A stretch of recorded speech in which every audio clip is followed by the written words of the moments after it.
Yo, what's up, everyone? It is the Beast. Welcome back to the Beast On. This is the continuing series on my unemployment. What are we at, chapter 4 now? I believe we are. And the hunt goes. The hunt goes. I think we should have some news soon, but the hunt goes. And on this one, I wanted to talk about something that maybe a lot of you, especially those of you that have been in one career for a long time and are now find yourself with the opportunity to maybe switch careers or go into something different.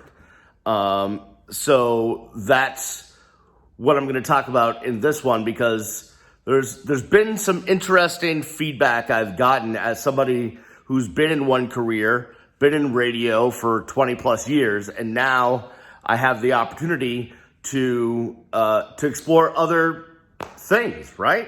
So before I get to it, though, don't forget you can follow me on social media at Miami Radio Beast.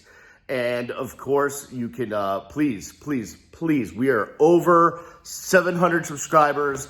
The goal is 1,000. We're getting there faster than I completely thought. It's going so well. But people, if you see this face right now, if you hear this voice coming out of this mouth, hit the subscribe button right there. Just hit subscribe. And then if you want to, you can hit the little bell and be notified when a new video is up. And boom, you're in. And I'd be so thankful. It really does help a lot. Eventually, it'll help, feed my kid and keep the electric on, and that's good. And if you want to help even more on that aspect, please become one of my patrons. Eventually, I was just kind of doing some work this morning.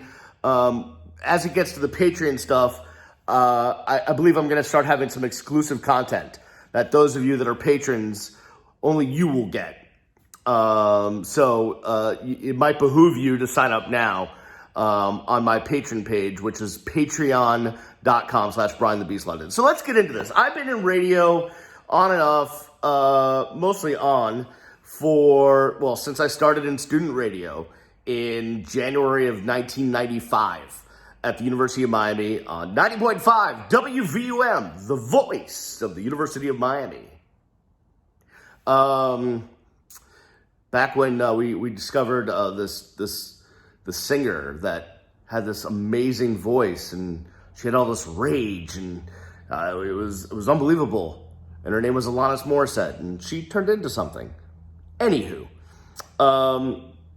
so I've been in radio for my entire adult life, right? Now, there was a point in time in my first radio job where I was laid off on August 5th, 2009. Not that date still continues to ring in my head at all.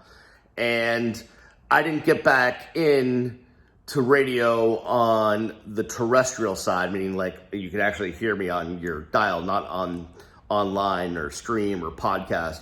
I didn't get back into it until August of 2012. So 3 years without a job in radio. I was doing an online show, The B Show, with my wonderful, amazing, awesome friend Allison Turner from ESPN. And then I had then Allison left and took a job in Tampa, and then I was doing a show with the lovely Lisa, and then Monica, and all of that stuff.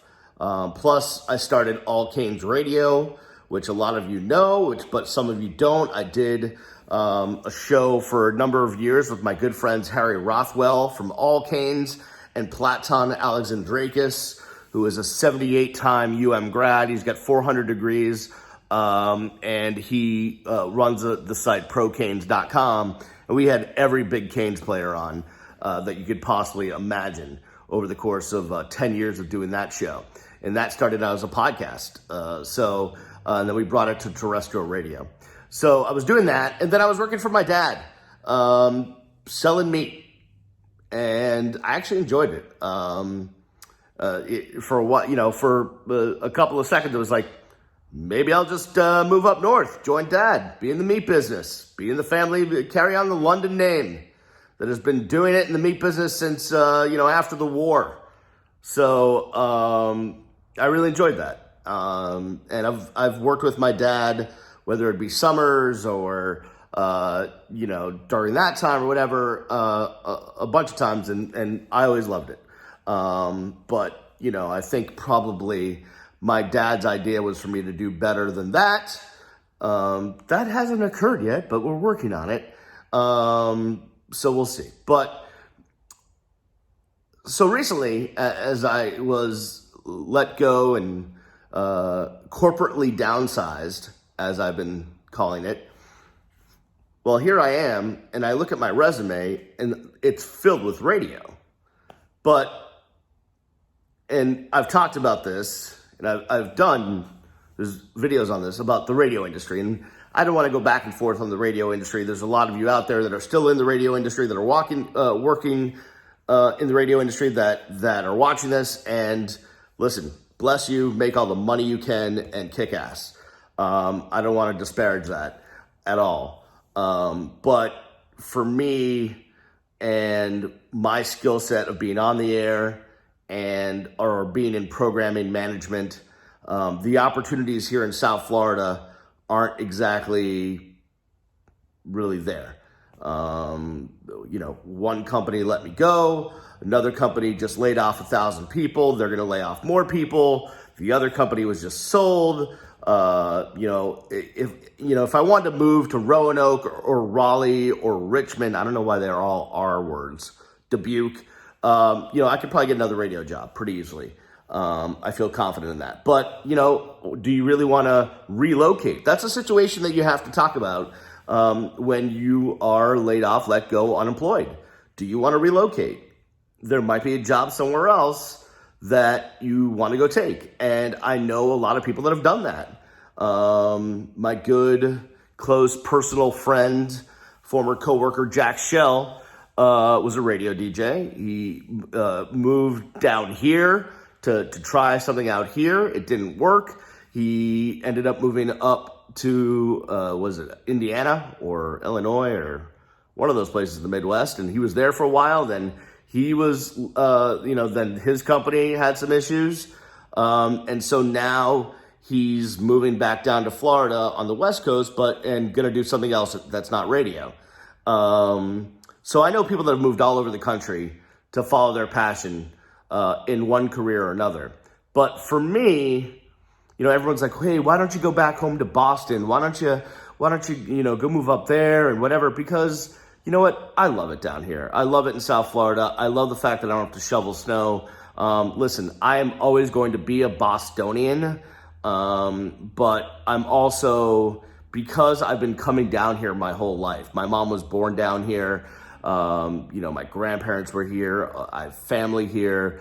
Even though I'm 617 till I die, I'm also 305, 954 till I die. I'm kind of a split personality.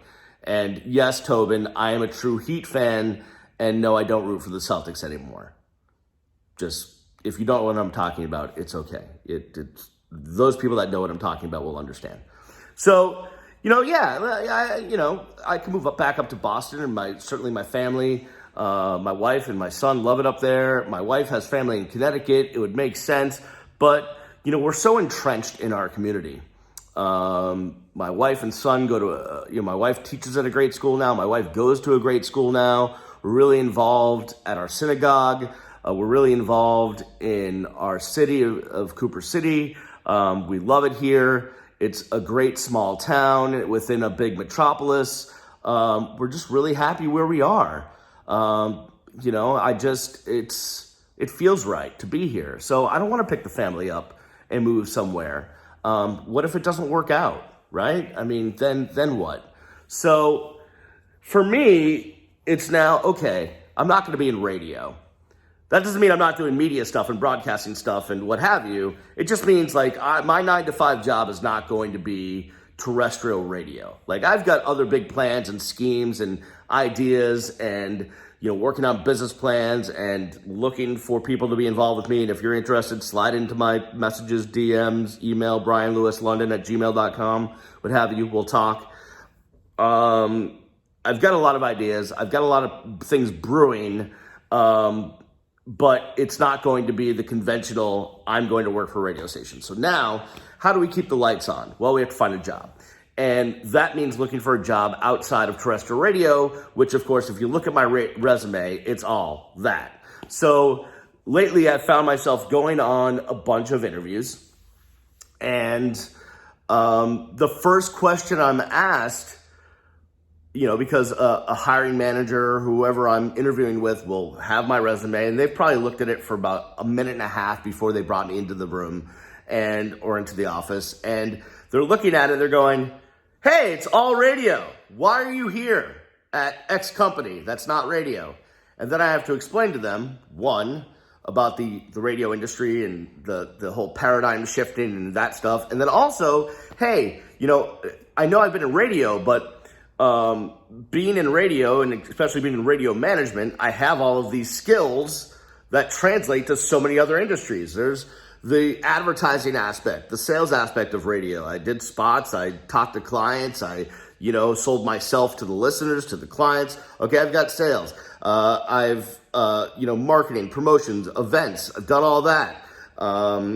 I've managed a staff. I've done scheduling. I've done all that stuff. I've been semi-responsible. Station's off the air at 3 a.m. I've had to drive down there and work on it.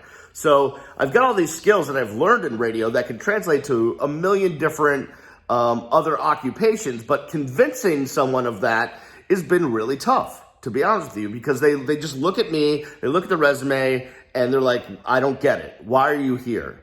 And that's been a tough thing. And I don't feel old. I don't feel like a middle-aged man, but let's be honest, at 43, that's what I am. And let's be honest, a lot of companies these days, whether they consciously do it or not, but they want to hire someone that's younger that'll work for less. Even though, and I'm not going to disclose exactly what I was making in radio, but and this is not going to be a surprise to anyone that I work with or that's in this industry. I was making considerably less than you probably think I was making. The days of yore are gone, where if you were in radio, you were just banking money. I missed out on that. That never happened. I was almost there, then not. So I was making considerably less, but now as I go out into the job market, you just get this vibe that it's like people look at me like, and they're not supposed to, but they're looking at me like, here's this 43-year-old man that's probably got salary expectations that are here. We can hire a 27-year-old kid to do the same job, and his salary expectations are down here. And as a side note, I was having this conversation with my good friend Robin, who's been amazing, by the way. One of the only few people who's actually volunteered to pass my resume on to a bunch of connections. You would figure more people would have done that. Hey, can I have your resume? I'll pass it on for you. Not too many people have reached out on that aspect. A few, maybe like 5, but not too many. That's a little bit disappointing. But I was talking with Robin and we both came across, I think we both agreed on this, that these days, when you're looking for a job and you're looking up and down what's available, you either see jobs where you're going to get underpaid for the work that you're doing, or it's incredible pay. And if you land one of those 6-figure plus jobs, like, it's awesome. But the in-between, right? Like what we would consider the middle class, like enough to pay the bills, but not going to get rich jobs. Like those are hard to find unless you are willing to sell your soul to somebody for something. I've been on a ton of interviews for those jobs, and they advertise the salary as blank, and then you realize in order to get to that salary, the hoops you have to jump through are incredibly hard to jump through, especially for me because I can't jump. I'll end up in a boot on my foot for 6 months. Another inside joke, but those of you that know me will get it. So it's been tough dealing with trying to convince employers, hey, I have all these skills that I've developed and learned over the years. Yes, in radio, but I've done so many different things that what I can bring to your company is going to be lasting and successful and it's going to work out for both of us. That's been really hard.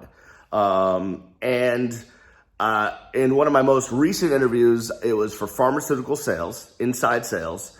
And I had to meet with 3 different managers and a director.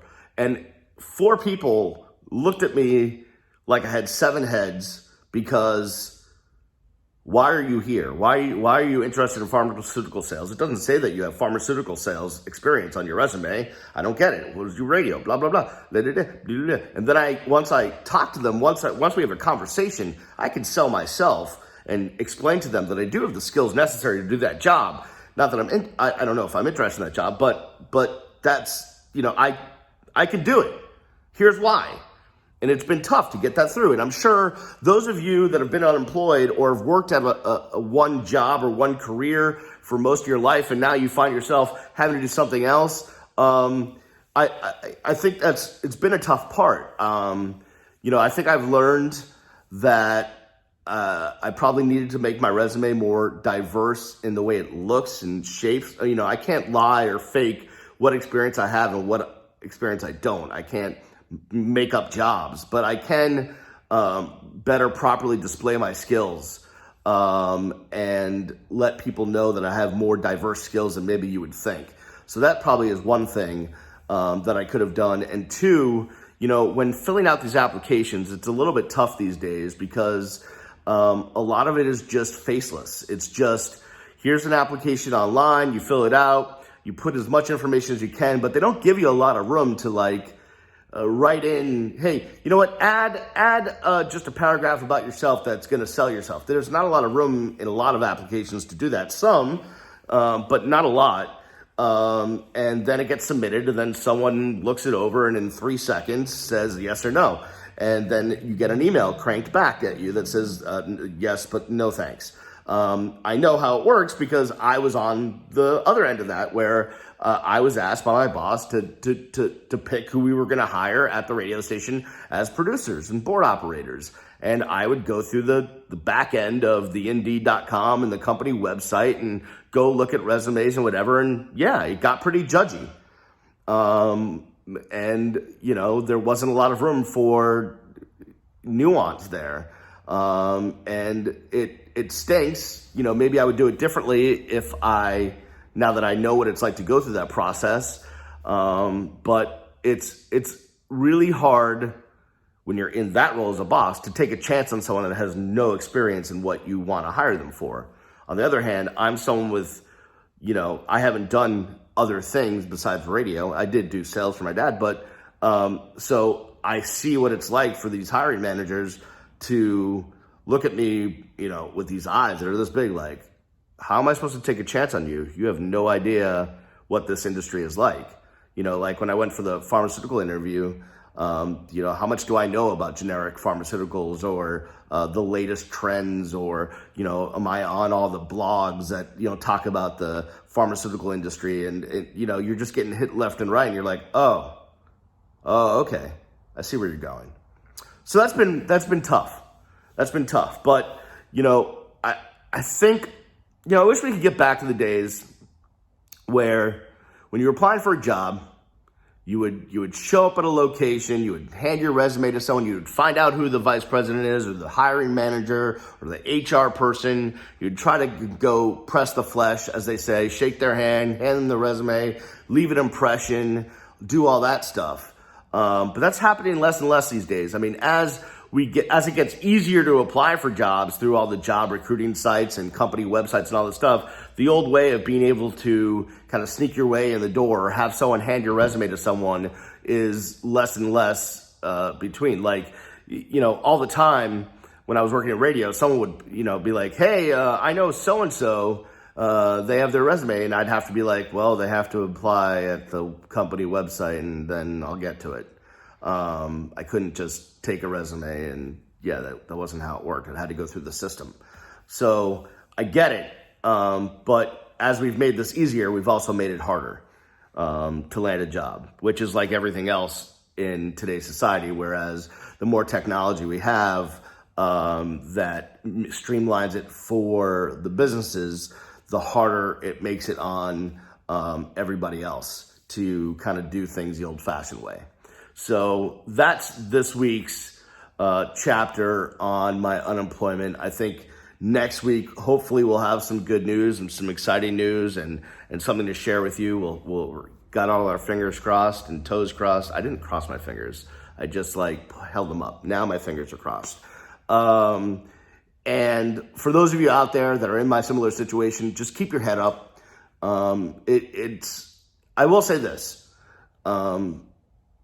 There's ups and downs of being unemployed, and you feel the depression and anxiety, and some days you don't want to get out of bed, and some days you don't want to take your sweatpants off, and some days you want to be busy and do stuff. But the one thing I will say is, and I'm going to try to say this as sensitively as possible, this has been a good break from stress.